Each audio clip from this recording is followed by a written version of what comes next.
Number 1, John Kramer, aka Jigsaw. I mean, come on, guys. Who else could number 1 be? Really? Seriously? Anybody? Nope.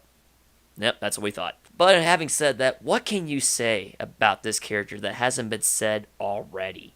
I mean, this is a guy that single-handedly created a new horror icon. I mean, the fact that he's portrayed by Tobin Bell, a man whose career really didn't jumpstart and wasn't known for that many roles before this role, but he was given an opportunity to take this character and make it so much and turn it into one of the best horror icons, not only just in film, but in the entire world. Every time you go around, you see the Billy doll. People think, oh, John Kramer. Every time I see the pig mask, they think, John Kramer. This guy has truly meant so much, not just to this franchise, but to horror in general. And he was not just your typical slasher, monster villain such as a Freddy, a Jason, or a Michael Myers. This is a character that has his own motivation and reasoning, and it's a new effective way to torment and trap people and create new victims. It's a way that's never been done before, and in fact, to this day, I don't know if there's going to be any other characters that can change things the way it's been changed. To me, this character of Jigsaw is what the Riddler should have been in all the Batman films. And maybe the new Batman film will take a page out of Jigsaw's playbook. Who knows? That remains to be seen. But all in all, I adored this character. I adore his ideology. I adore his methods. Tobin is great.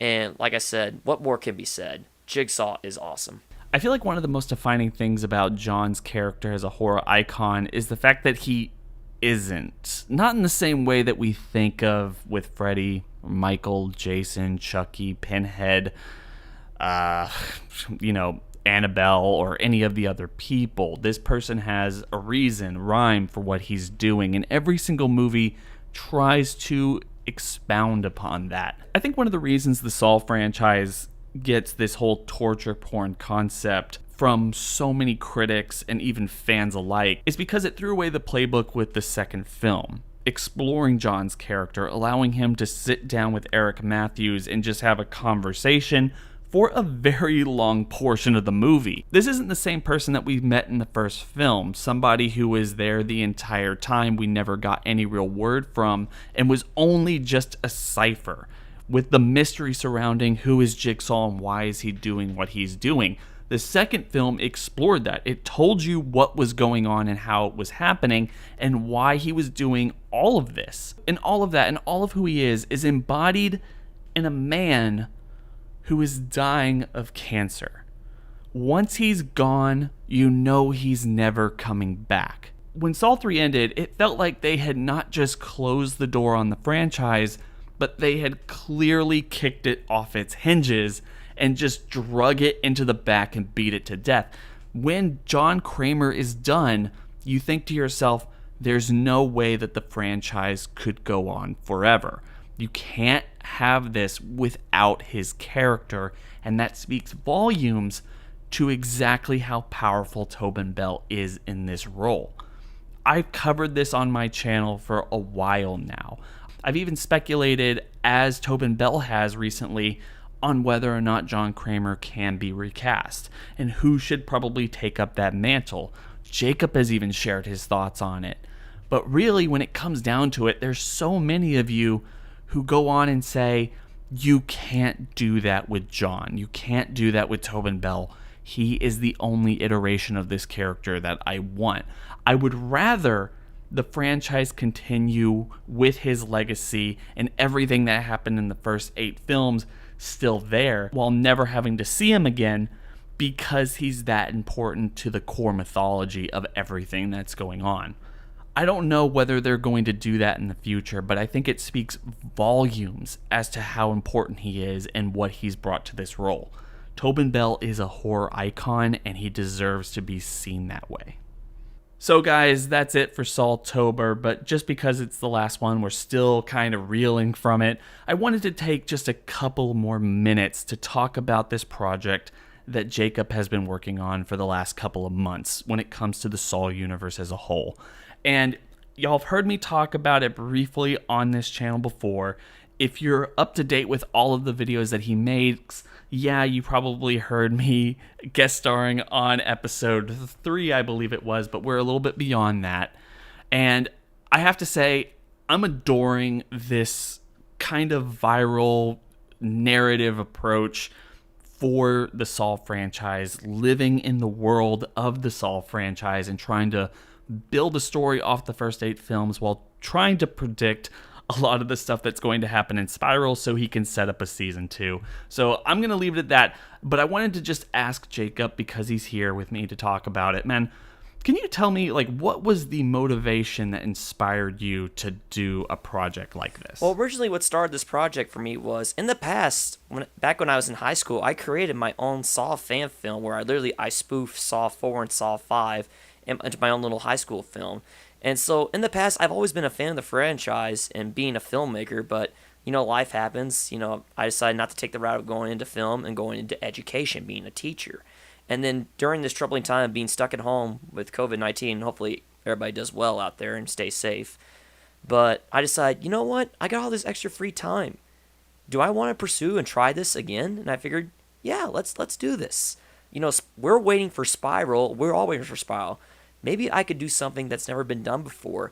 I've seen dozens of times on YouTube all these fan-made films, such as people making traps and stuff, but no one truly is making a show or fan-made films on YouTube that just truly focuses on the story. They tend to focus on the traps, and that was the inspiration for this show right here.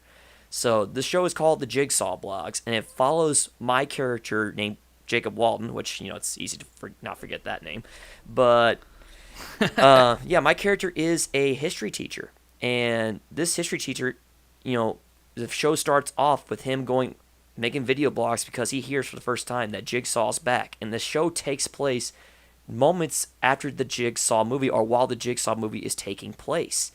And I figured, let's make this show and put it in the real world. And what would someone like a history teacher that's a fan of Jigsaw, that's a member of the Jigsaw Rules website, how would they react to what all is going on?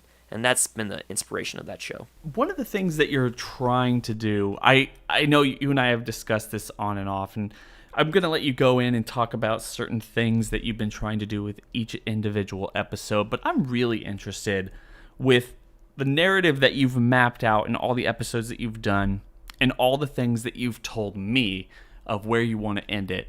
Like, what are your contingency plans for when Spiral actually comes out? Like, obviously, you're thinking far into the future because we're not living in a real sane world right now, and we would have already had Spiral for months. I mean, we would be 5 months out from having seen this movie, and we would still be talking about it, speculating what Spiral 2 or whatever comes next after this movie would be.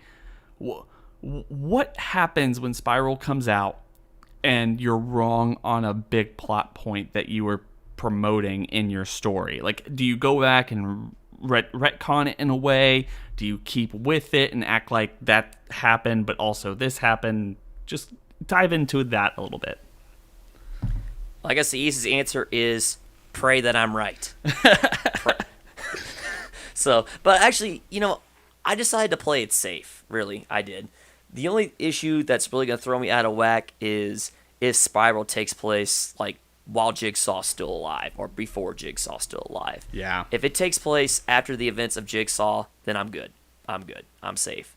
But if we find out the twist of the movie is, this Spiral killer is someone who actually inspired John Kramer to go on this path, then I'm like, well, crap.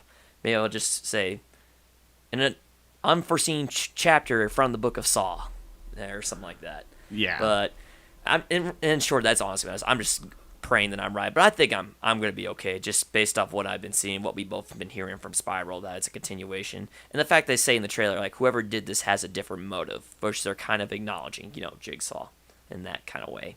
So that's pretty much that part is there. And as far as layouts for the show, and here's how it's going so far. I plan to release an episode once a month, and hopefully life doesn't happen to where I don't fall behind. I went ahead and scheduled a release date for each episode.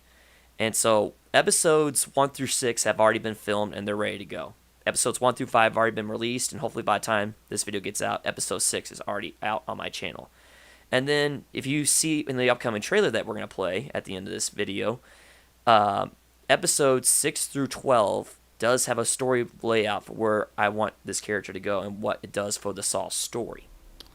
What is, I guess the last question I have here, because I know that you're playing with the timelines, you're playing with the characters and all this other stuff, just as a tease, and this could go far flung into the future, really. Like, I know that you've told me, and for people who don't know, what is something that you want to do or you're really excited to bring in that references stuff from the other movies that people might be shocked about and you're excited to play with?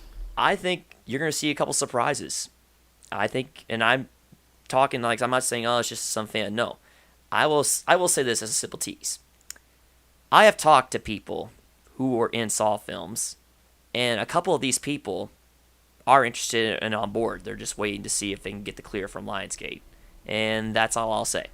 That's all I'll say as far as that matter. Oh man, I wanted you to say a little bit more. Okay, so stay tuned. Stay tuned. No, it's really exciting. It's really cool stuff, guys. I wish I had the cojones to do something that he's doing, because it's really interesting work. And if y'all haven't checked it out yet, y'all should really go check it out. Like I keep trying to tell y'all to do at the end of every single one of these SAW-Tober videos, please make sure to go down to the description section below, hit that link, and go check out his channel and all of these videos that he's already put out and all the ones that he's planning to bring to the future. So, Jacob, thank you for joining me here. Thank you for helping me put this on. Obviously, guys, like I keep saying too, he has the other list for SAW-Tober. We're going more than 9 this time. We're doing 18 videos, 9 each. So go check those out for the corresponding lists and dates that they came out if you haven't already. But Jacob, thank you for joining me on this version of SAW-Tober. It's a little bit different than last year, but I hope it's better for it. Thanks, Mark. I appreciate it. And real quick, if those want to check out the show, it's called the Jigsaw Blogs. Head over to my channel, Jigsaw Rules. Follow me on Twitter at RulesJigsaw. And I even have an Instagram account at Jigsaw Blogs. So feel free to check it out. More episodes are coming along the way each month. There'll be some surprises. There'll be some answering questions from the Saw franchise that fans have been dying to answer about certain characters. And hopefully all your questions will be addressed.